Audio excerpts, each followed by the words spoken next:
All right. Thanks everybody who is logged in and being here. Looking forward to going through 1883. We're 1883 Routin America. Um, and today you have with me, I'm Alden, and we have Floor as well. Floor, do you want to say hello? Yeah, sure. Hi, everybody. Thank you for being there today. Yeah.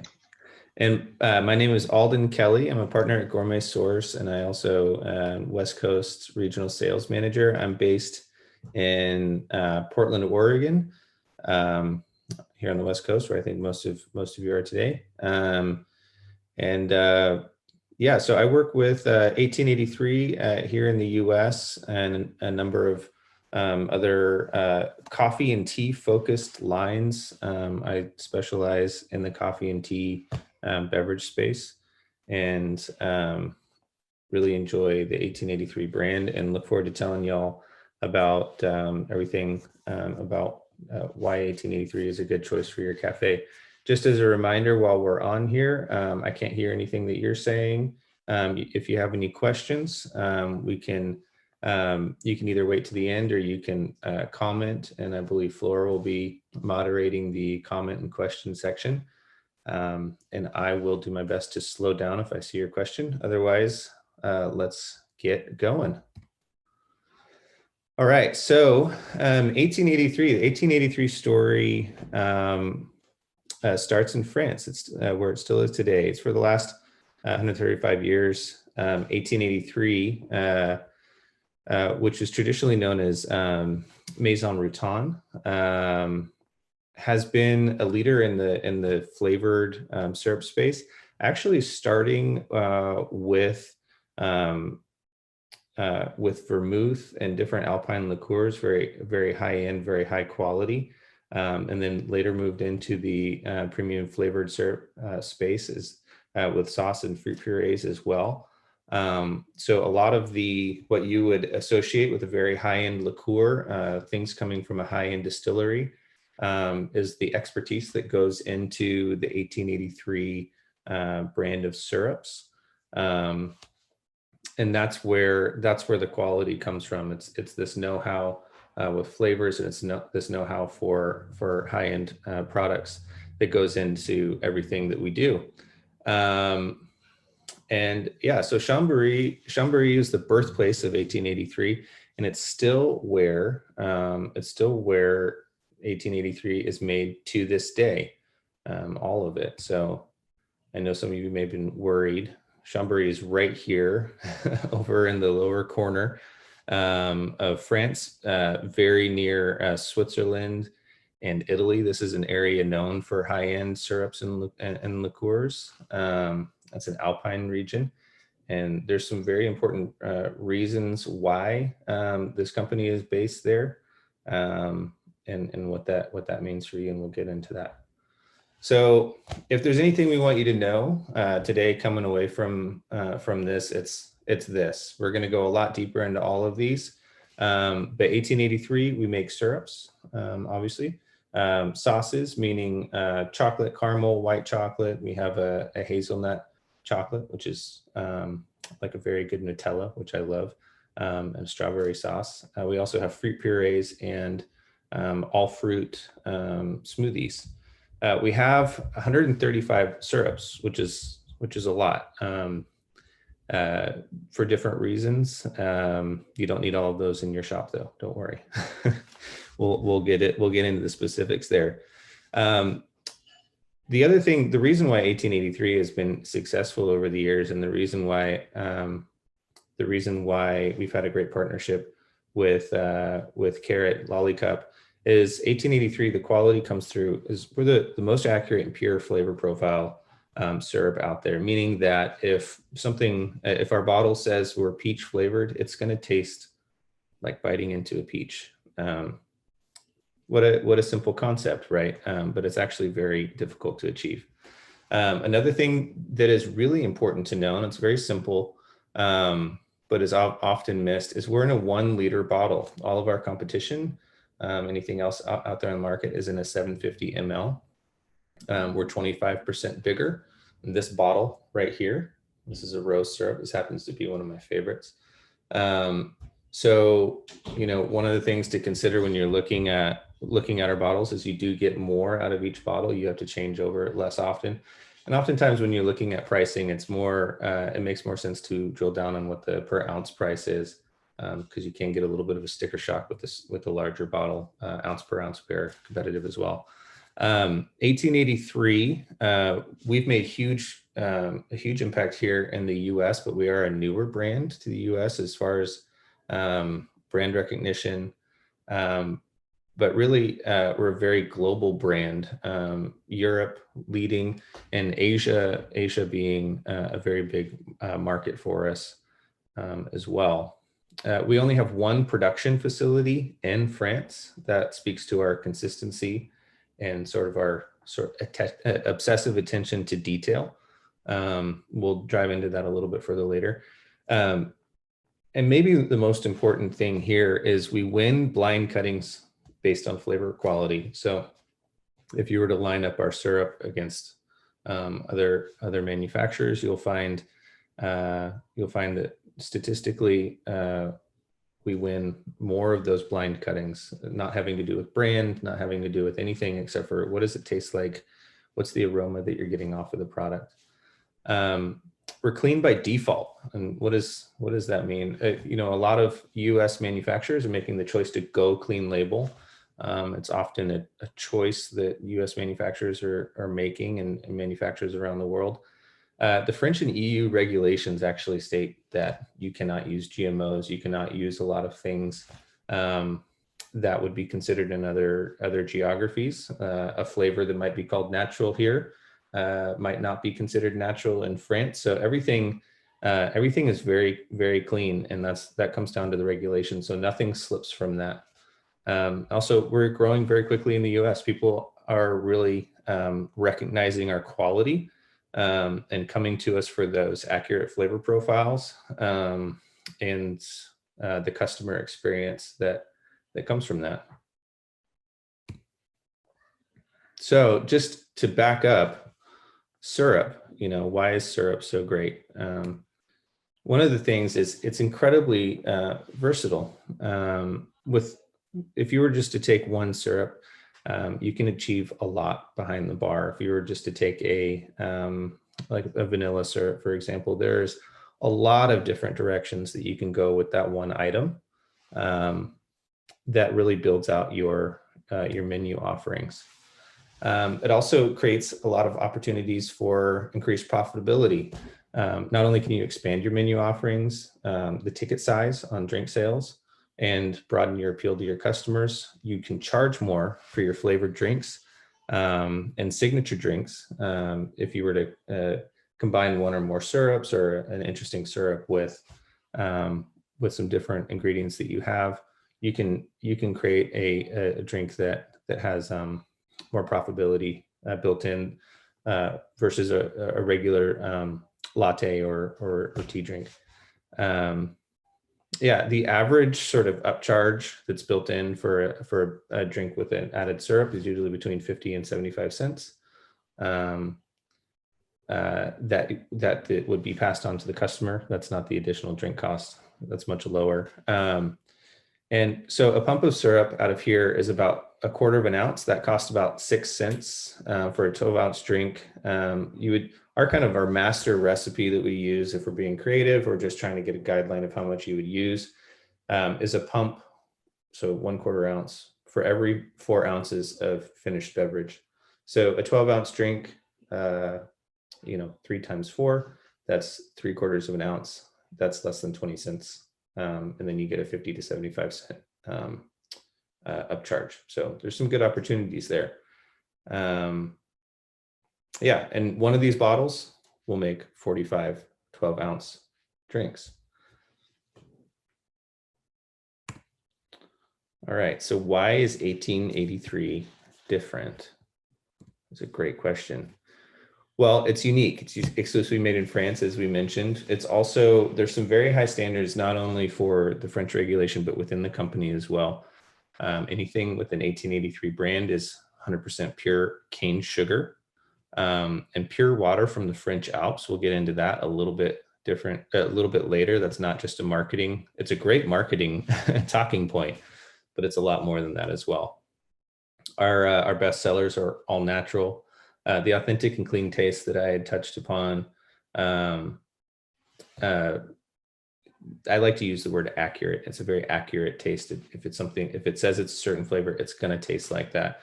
The example is one that I really enjoy is popcorn. And when you try a drink with the popcorn syrup, you're going to taste that little bit of a toasted kernel flavor. You're going to taste those sort of salty butter notes. It's not going to be just that kind of jelly belly. It goes beyond that. And also they're intense. So intense, what we mean by that is it's going to come through in the drink a little bit, goes a little bit further than you might think. It's the flavor is going to come through clearly in your finished beverage. Anything that is a fruit flavor is made with real ingredients and fruit juices. That's actually something that we do with the production in France, and something that's unique to 1883. If it says raspberry, there's real raspberries in it.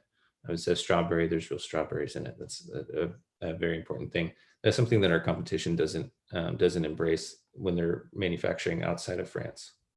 We guarantee that everything has no preservatives, GMO-free, it's gluten-free, no high fructose corn syrups. Again, we use pure cane sugar, vegan, halal, kosher, dairy-free.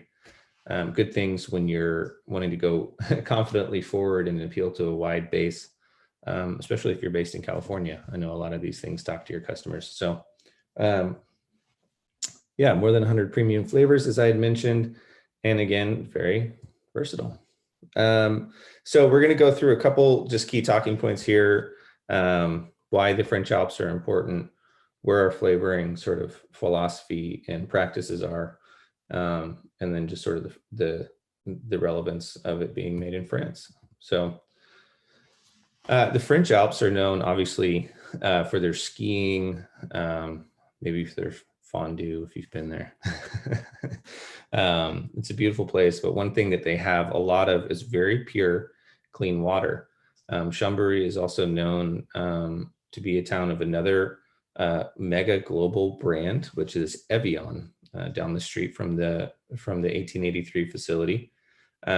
So when we make a bottle of syrup, which has a large amount of water in it, we're using the same water that Evian water is using. That's important for a lot of reasons. We don't have to treat the water to take out contaminants and things like that. We don't have to put flavor maskers in there. And also it's a good thing to know as far as just the base level, the most common ingredient in the syrup. It's just kind of cool to know that even that is of the standard of a premium bottled water company. So how does a bottle of syrup break down? Cane sugar, water, fruit juices, as I mentioned before, citric acid, lemon juice to acidify it a little bit, flavors, colors, etc. So you can see a lot of these ingredients here. Cane sugar, pure water, they're a large bulk of it, and that's why we take such care to make sure that those are of the highest quality. And another thing that's cool about it being made in the French Alps, we only have one production facility, meaning it's the same people overseeing every batch that comes out, meaning that every single bottle that you get anywhere in the world is going to be of the same quality and the same flavor notes, the same color breakdown. Many other brands that you find have manufacturing facilities all over the world. And if anybody's ever tried to share a recipe with a friend or family member, you know that no matter whether or not you're both great cooks, great chefs, it doesn't matter. Everything's going to come out a little bit different when two different people are doing it. This is the same team overseeing every single run And that's incredibly important for consistency. For your final beverage, there's not going to be any variables. All right, the flavoring expertise and the way we make our syrup. So we have more. So we have very unique aromatic formulation expertise. So what does that mean? We have a team that focuses on this. In a similar fashion that you would think of a French perfume house. These are trained noses and palates as well that are proving out these recipes. It's actually quite an extensive multi-year process to become an official nose or palate. That's a pretty rigorous training. We have 20 of those on staff. And we have more than 2,000 flavors in our archive. So we have 135 active syrup flavors, but a deep backlog of some very cool flavors. And that's why we're able to come out with cool and unique flavors every year. And there's one that I'll be announcing a little bit later.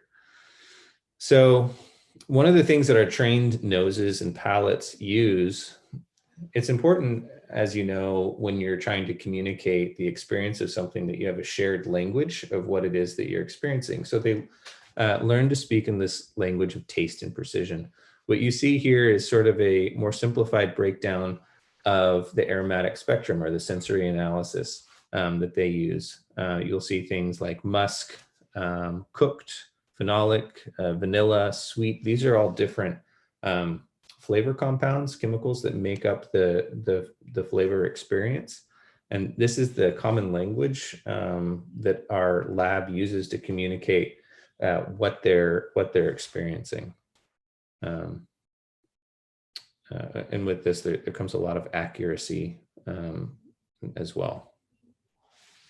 Another cool thing that we do is we have this flavor radar. And so this is a 1883 rose syrup as an example, which I have right here. Again, one of my favorites. You'll see that the black line here is based on a diluted rose water.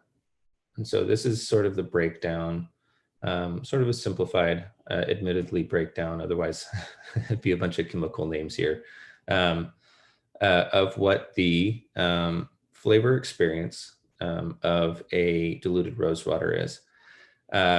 You'll see that the rose-colored line is the 1883 rose syrup. That's the flavor notes and flavor experience. The dotted line that you see in the center, this is the sort of non-biased breakdown of the flavor experience that our nearest French competitor has achieved. And I think everybody can think of a couple ideas on who that might be. So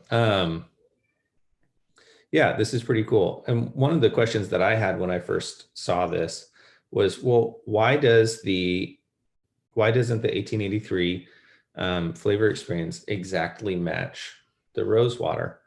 And one of the things that they take into account is how it's being used. Sometimes, and oftentimes, a syrup has to be a little bit sweeter. You're going to want to cut back on certain flavors and accentuate other flavors for the use in a beverage. Sometimes things don't translate the same way. So when you see this, it's not that the 1883 lab was not able to exactly hit it. It's that they took that natural rose water and augmented it in order to be the best rose experience in a flavor beverage. Rather than something that might be better suited for a perfume or a soap. So, oh yeah, and cool note here. We have the most authentic flavors of any line out there as well. So here's also a chronological representation. So what we saw before are the notes that you pick up. These are the notes that you pick up over time from the moment that you sip it and smell it and get it on your palate to the moment that it dies out. So this is kind of a cool way to look at it. First, you're going to get the floral notes. Then there's going to be some sort of verdant green plant notes. It's going to move into some of the fruitier aspects of a rose, and go into some of the smoother aspects of a rose, just as it would be if you were to smell a fresh rose. So this is the aromatic breakdown. As you see chronologically, our competitor syrup is there as well. I love seeing these because I think it's really interesting to take a sip, and hopefully next year we'll all be together so we can do this together. Take a sip and say, yes, I am getting that floral note, or wow, I am getting that slight vanilla note. It's an interesting thing to get to do. Yeah, and I mentioned the intense and aromatic notes. It's just going to come through. Not only do you get these notes, but it's going to come through in your flavored beverage as well. All right. So passion made in France. So there is the aspect, obviously, of the flavor, the aroma, how it works in your drink, how it works in your different creative items that you do in your cafe. But also, it's a beautiful bottle, and it follows, it looks great in the cafe. It looks great behind the bar. It's quite clear when you see it that this is a high-end item that you're choosing to offer to your customers.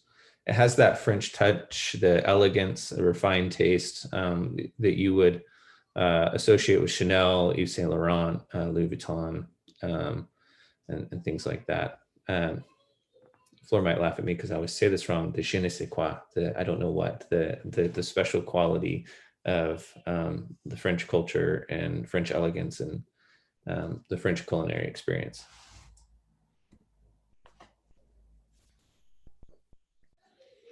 All right.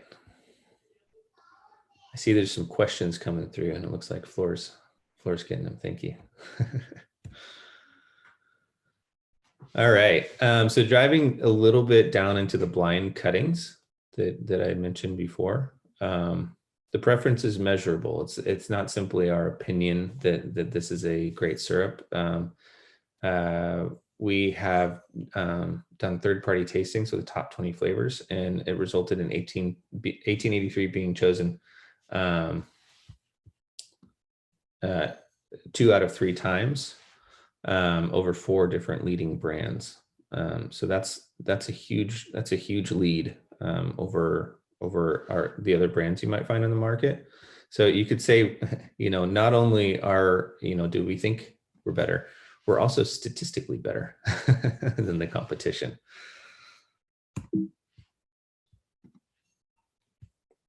All right. Also, the proof is in the pudding, as they say. We win awards.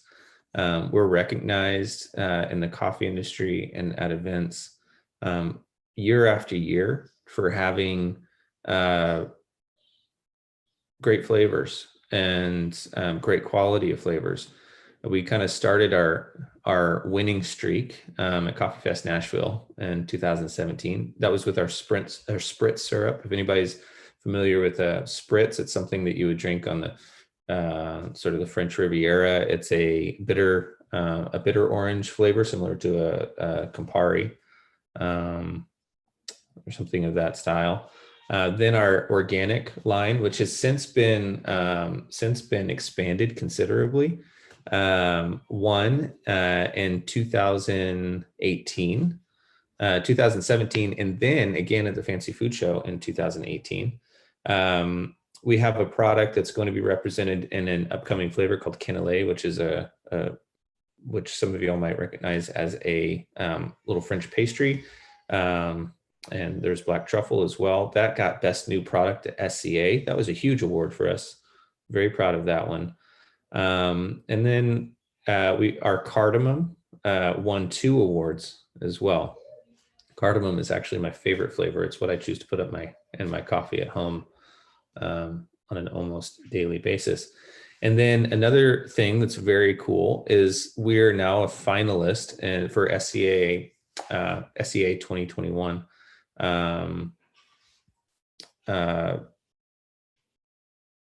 Flora, I'm sorry, which flavor is it? I'm blanking out all the time. It's with the Yeah, organic the line, extended because organic line. Thank you. yeah, The extended organic line is a finalist. I knew that, folks, just so you know. Is a finalist against the Pacific Barista Series Unsweetened Almond. Also another great product. So it's going to be a good showdown. So if you can log in and vote.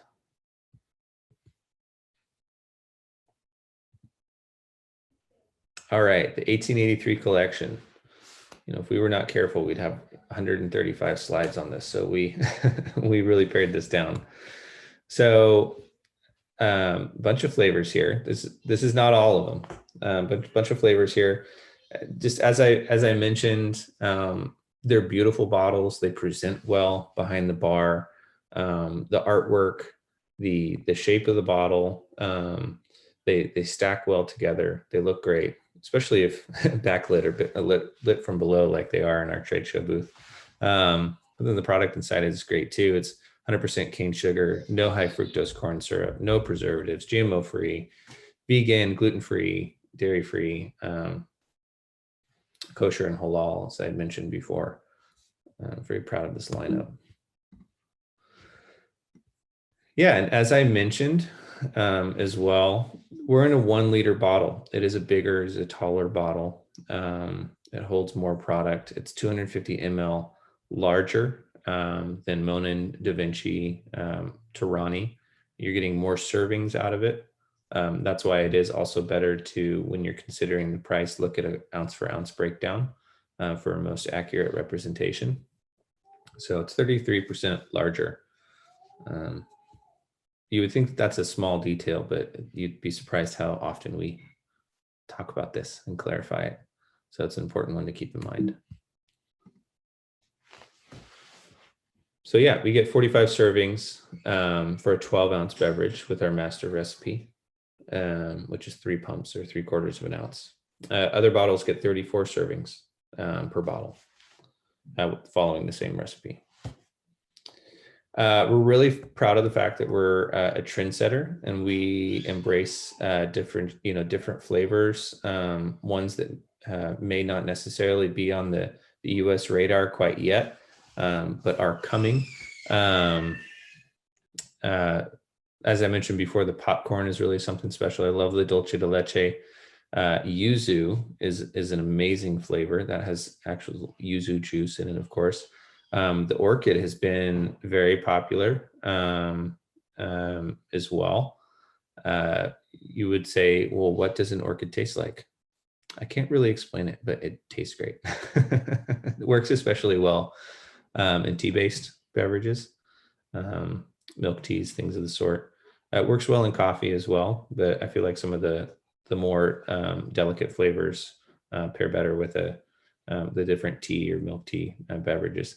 Saffron is, I know that I keep saying that certain ones are my favorite, and maybe I'll break down to which ones are actually my favorite. I love the saffron. The Madeleine is also great as well. It's very accurate. You're going to taste those toasted notes, those toasted flavors, that almond flavor that comes through in the Madeleine, and also the cherry plum, the Mirabelle. It's one of those flavors that has kind of created a cult following all of a sudden. People really, really love it when they taste it. It's that, what is it flavor? Well, it's just delicious. It's great for spring. It's got like a tart, floral, fruity flavor. It also pairs really well when you can pair it with matcha drinks. If you want to really embrace the spring vibes, it also pairs very well with a elderflower syrup in a very light, refreshing drink. It's just, I'm a big fan.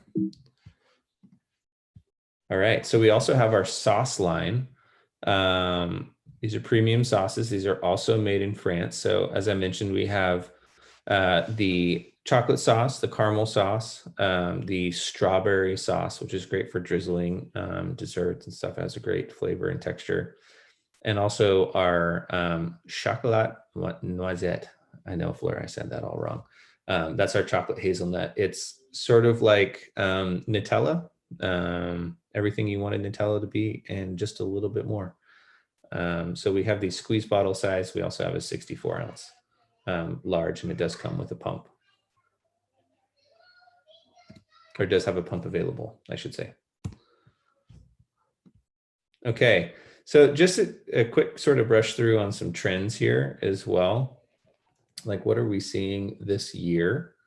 And a lot of it is something that I think pretty much everybody on this call can identify with. We all are hoping for a little mental health, a little bit of a mood uplift, and a little bit of energy. So beverages that not only make us feel good, but are good for us as well is really important. You're going to see a lot of our syrups we've seen on menu boards paired with different adaptogens, whether that be reishi, chaga, you name it. There's CBD, obviously, L-theanine that you get a lot, obviously, from matcha green tea, things of the sort. There's just more and more showing up on the menu boards that we're seeing with our syrups paired that have this mental health, physical health, mood, whether that's just this makes me happy or this has some sort of positive impact on my on my actual brain that we're seeing. So, and with that comes immunity as well. And there's the comfort me now, nostalgia, what's old is new. And also, I think what this also means is real. People are wanting real things, real flavors, real accurate things. There's some nostalgia over simpler, happier times. A lot of beverages are focused towards comfort. So we have seen a big increase in things that are like s'mores and peanut butter and jelly, orange creamsicle, things like that. You know, reach back into the 1950s ice cream case, and we're seeing a lot of that kind of stuff.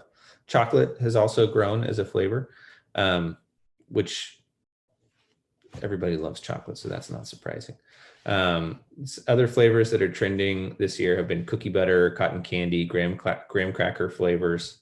I'm also seeing this trend happen a lot in different ice cream flavors and some of the more high-end ice cream shops, like up in my neck of the woods. And I know down in the LA area, there's ones like Salt and Straw and different examples like that.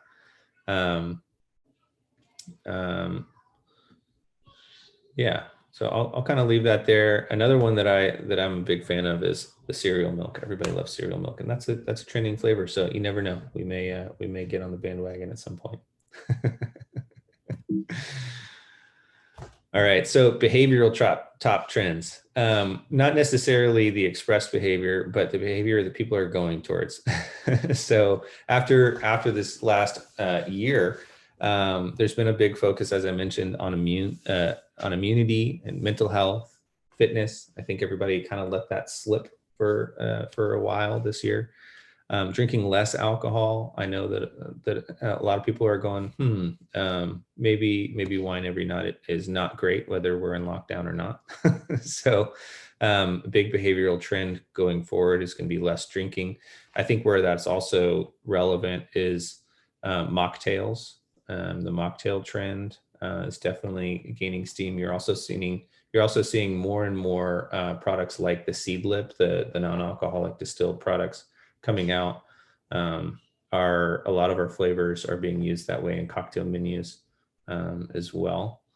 A big one that I know that we've seen as well is the personalization and the do-it-yourself. I know that a lot of people are self-styled home baristas now. I don't know that that's going to hang on forever because people love to go out and get their drinks. Indulgence and comfort, treating yourself, which I had mentioned. People are going towards the whole idea of being real is also more premium as well. It feels like the whole world is going premium. And this pandemic seems to have really highlighted that.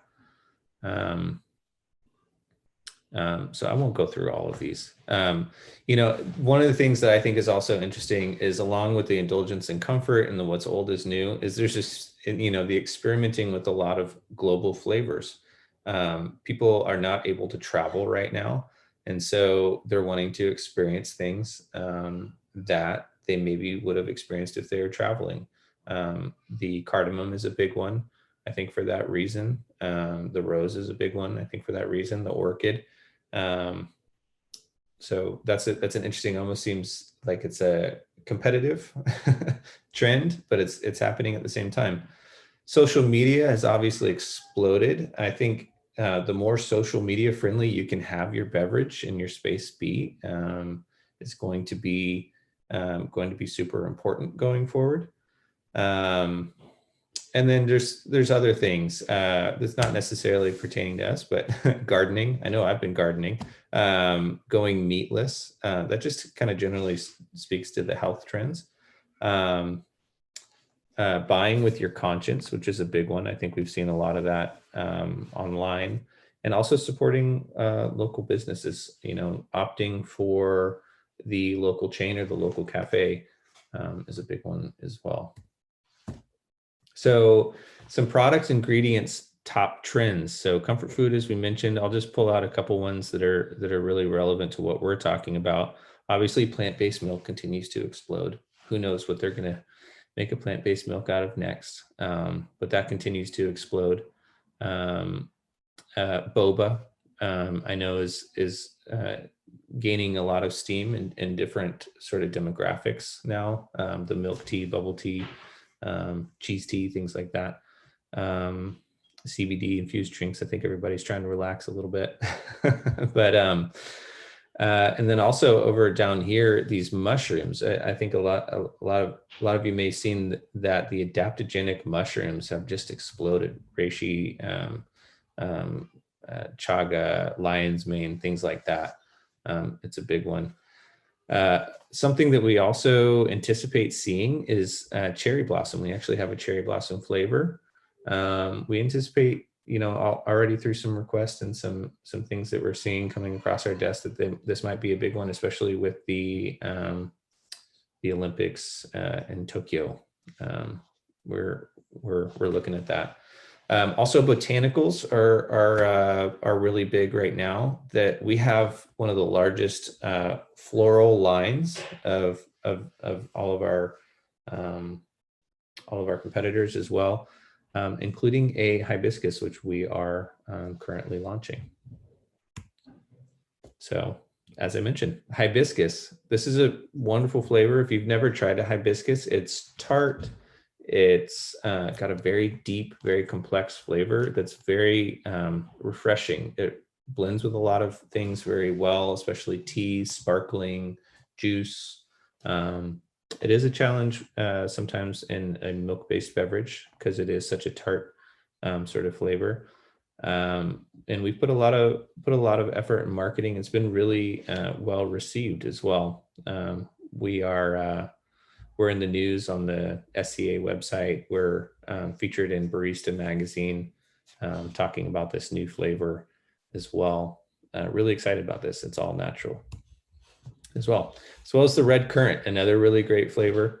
It's going to be a little bit lighter in flavor than the hibiscus, but have some of the similar sort of tart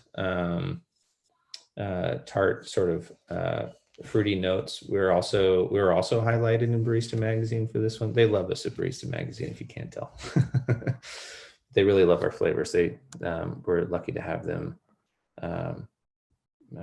be great partners of ours. And here's just some different recipes. We can see if we can try to make these available for you guys. We have what you're going to see, and I'll just kind of quickly go through them. What you're going to see as a trend is familiar flavors and some kind of old school flavors and some sort of health trends as well. So obviously pistachio has been, thank you Starbucks, has been a big one for us. Hibiscus marrying the hibiscus with a berry flavor is great. It's something to take something a little bit unusual and marry it with something that people are very comfortable with. Is we found is a very effective way to use new syrups. Honey lavender, always a favorite. Again, the pistachio, toasted churro. That looks good. I want one right now.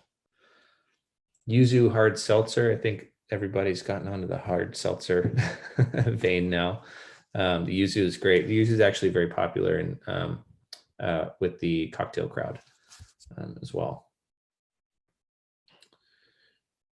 Some health related stuff, energy related stuff, passion fruit lemonade. That's always a favorite. And so cool. So thank you everybody for hanging out and spending some time with us and taking a look at what we do.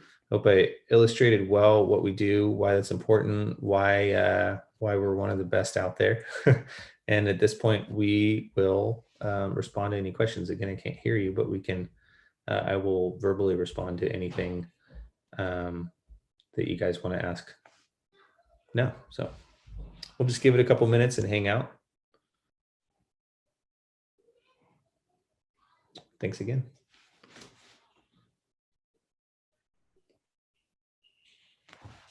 Yeah, I think I've answered most of the questions that have been asked during the presentation. If I missed a couple, if you want to type them again. Yeah. There is one. If you want to answer that one, I'll done. Yeah. Yeah. So do we lose the vibrant colors when mixing? That's a great question, actually. It depends on what you're mixing, but we do try to keep, we do use natural flavors or natural colors in most cases. And we understand that one of the big important aspects of that final beverage is how it looks, especially with the social media aspect of what we do. So the visuals of what we see, of what we do is just as important as the flavor and the aroma. So that's all taken into account, and you should continue to see the great vibrant colors come through, especially with ones like hibiscus. Hibiscus has an amazing pink color that Instagram just loves. So.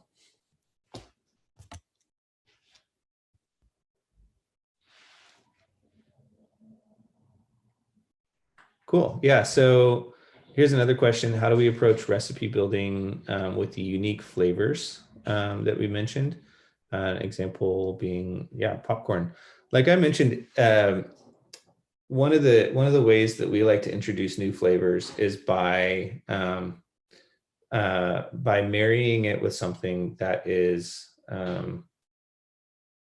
maybe a more common experience for people. So a drink that's really popular for our popcorn is actually you mix that with a caramel and it becomes a caramel popcorn.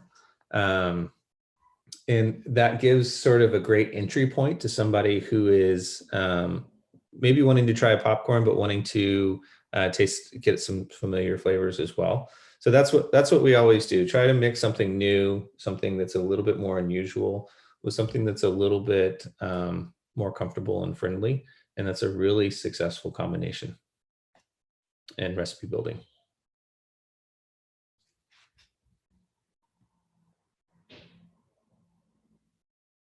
Are there any classes or instructions for how to use the flavors to make drinks? Yeah, we actually have a pretty extensive online, how many recipes do we have on our website? There's so many I've never counted, which is great. We also have a lot of content on YouTube. We work with a number of different bartenders and mixologists and baristas that put a lot of content out there as well. But I would say a great place to start is going onto 1883.com and checking out our recipe section. We don't currently have a butterfly pea. I know that's been a super popular one. We have created quite a few flavors, quite a few drinks using the butterfly pea flower, the orchid, the lavender, things like that tend to do really well. with it. So we do not, but you never know.